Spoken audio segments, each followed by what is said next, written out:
Thomas Soto. Jean-Marc Ayrault, c'est pas encore Noël pour le Premier ministre, il remet son bleu de chauffe et il relance aujourd'hui le grand chantier de la réduction des dépenses publiques et de la réforme de l'État. Nicolas Barré, bonjour. Bonjour Thomas. Il va y avoir une grande réunion à Matignon tout à l'heure. Tout à Question simple, le Premier ministre est-il crédible dans cet exercice ? Non, désolé de le dire, il est peu crédible sur la réforme de l'État. Pourquoi ? Souvenez-vous, quand la gauche est arrivée au pouvoir, il y a 18 mois, il n'y avait rien de plus urgent que de mettre fin à la terrible RGPP de Nicolas Sarkozy, qui se résumait aux yeux du nouveau gouvernement à la réduction du nombre de fonctionnaires. À la place, le gouvernement Ayrault annonce à l'époque « Nous allons faire quelque chose de beaucoup plus intelligent que la droite » et il appelle ça la MAP, qui ne veut pas dire mise à plat des dépenses publiques, c'eût été trop beau, mais modernisation de l'action publique. Diable. Alors, la MAP, c'est quoi ? C'est à ce jour une liste invraisemblable de 49 audits allant de la politique maritime à la sécurité routière ou la politique de l'eau. Or, un an après, le bilan est quasi nul et la MAP n'a surtout débouché sur aucune économie sérieuse. Bravo ! Le think tank de gauche Terra Nova le dit d'ailleurs dans un rapport cinglant.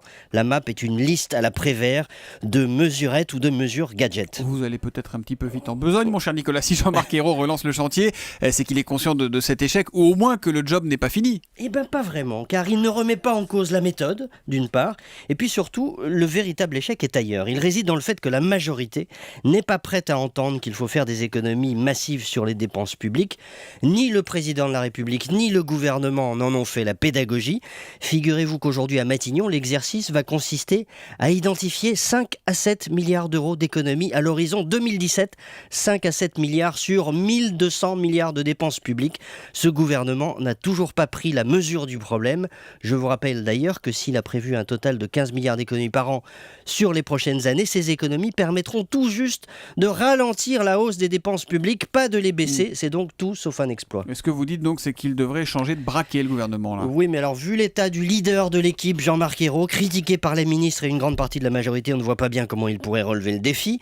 Il a échoué à réformer l'État depuis 18 mois, il est affaibli et il lui manque derrière une volonté présidentielle forte de réduire les dépenses. J'ai bien dit réduire, pas limiter la hausse.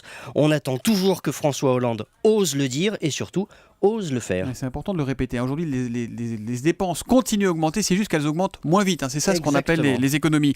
Il serait temps que les vraies économies commencent et on n'en prend pas le chemin, nous dit Nicolas Barré, le directeur de la rédaction des Échos. L'édito Écho revient demain à 8h10 sur Europe 1. Bonne journée, Nicolas. À demain.